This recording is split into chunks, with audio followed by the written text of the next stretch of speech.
Kosovës, ftoj nën kryetarin e lëvizjes, zotin Glauko Njufca, që të marrë fjalën dhe të prezantoj kandidatin tonë për kryeministër dhe kryeministrin e ardhshëm të Republikës së Kosovës. Dashur mëdhëtarë.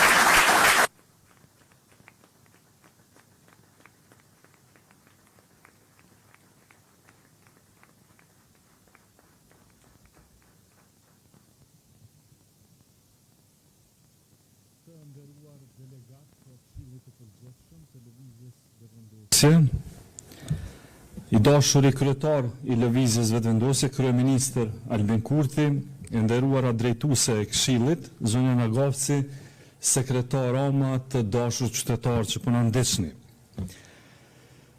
Jam i gëzuar që po e takojmë njëri tjetrin në këtë mbledhje të Këshillit të Përgjithshëm.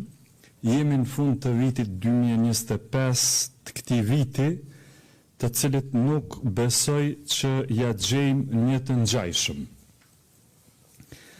Pas një kohe, historia do të shkruaj se në vitin 2025, gjysma e spektrit politik përdori çdo mjet të mundshëm që të mos ndërtohen institucionet vitale të shtetit, vetëm për të argumentuar që vetëvendosja nuk ka mundësi të ecë vetme. Që të jemi deri në fund të sinqert, qëllimi ynë themelor kur nuk ka qenë që të ecim vetëm.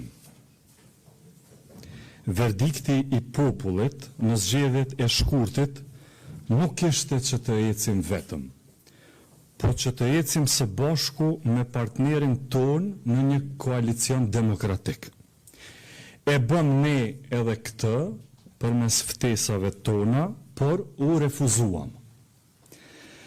Refuzimin demokraci nuk është fundi i botës, prandaj ne u përgatitëm që, dhe kështu e kuptuam, që pjesa tjetër e opozitës do ta bënte qeverin pra, me që ndodhi kjo.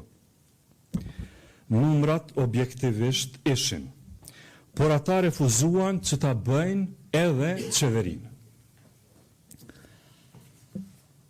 Lëvizjen vetëvendosje nuk e lanë, vetë nuk deshën ta bëjnë qeverin, prandaj qytetarët me të drejtë pyesin atëherë çka duan këta në të vërtetë. Ata vetëm duan të bllokojnë gjithçka, ashtu që bllokimi i shtetit të fillojë të duket si dobësim i vetëvendosjes. Kjo është një agjendë tejet e dëmshme dhe unë do ta quaja antishtetrore. Për këtë qëllim, ata na kanë treguar se janë në gjendje të shkojnë deri edhe në humner. Edhe nëse nuk ka buxhet, edhe nëse nuk dalin pagat për popullin ton, nuk ka lidhje, thonë ata, me rëndësi Albin Kurti me dështu. Kjo do të thotë ta sakrifikosh shtetin që Albin Kurti me dalë keq. Shkurtpamësi e mjerueshme dhe e paparë deri tash në skenën tonë politike. Për krejt këtë maskarad dhe përmes kësaj po mendojnë që kështu e rrisin mbështetjen në popull. E pabesueshme. Po shqyr që jemi në demokraci. Gjatë gjithë këtij viti, prej shkurtit kur i fitoi vetëvendosja zgjedhjet, të gjithë eksponentët opozitar në unison e sforcuan vetëm një varg koral.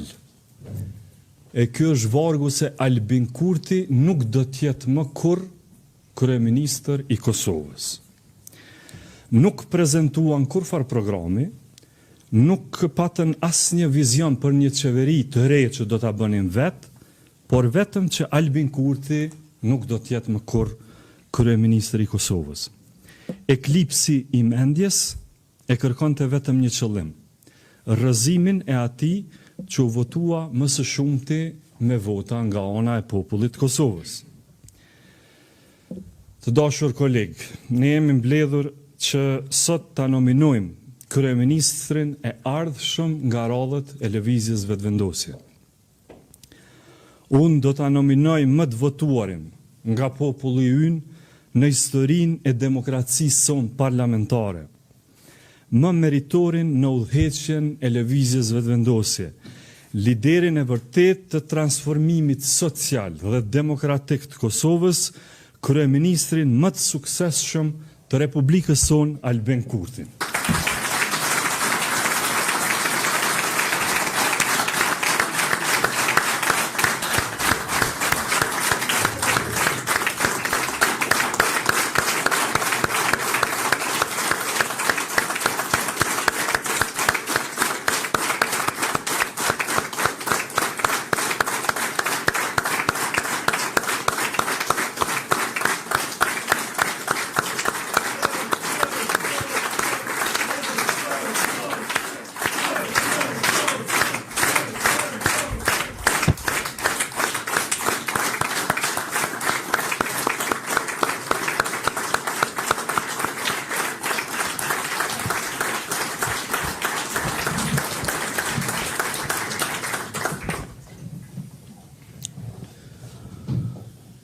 Kush të gjithë jeni duke thënë me siguri kush do ta meritonte më shumë se ai. Themelues i lëvizjes vetëvendosje, drejtues i saj në për gjitha fortunat më të vështira të kohës. Gjithnjë duke qenë i gatshëm të jap e të sakrifikoj më së shumti nga ne të gjithë. Albini, mendoj që njihemi atë gjatë e kemi vepruar gjatë sa me ju drejtu me Albini. Albinit që me mençuri e transformoi vetëvendosjen në subjektin më të madh politik jo vetëm në Kosovë. Albin Kurti, që si kryeministër i Kosovës e krijoi një sistem të qeverisjes mbi parimin e rritjes ekonomike që shpërndahet në mënyrë të drejtë e të barabartë në popullin ton përmes shumë masave mbështetëse që i kanë ndërmarrë. Albin Kurti që ja tregoi shtetin strukturave të Serbisë edhe në veri të vendit ton. Pikërisht Albin Kurtin më shumë se kur sot e kërkon populli ynë që ta vazhdoj rrugën e mirë që e nisi në vitin 2021. Duke e propozuar atë për kryeministër, ne të gjithë më së miri i qëndrojmë besnik plotësisht pritjeve që i kanë vetë qytetarët tonë. E sa i përket kundërshtarëve politik, vetëm një gjë ata nuk mund ta bllokojnë, e unë mendoj që nuk mund ta bllokojnë vullnetin e popullit. E këtë gjë më së miri do ta kuptojnë me 28 dhjetor. Urime kryeministër, na pritëm bara bashkë.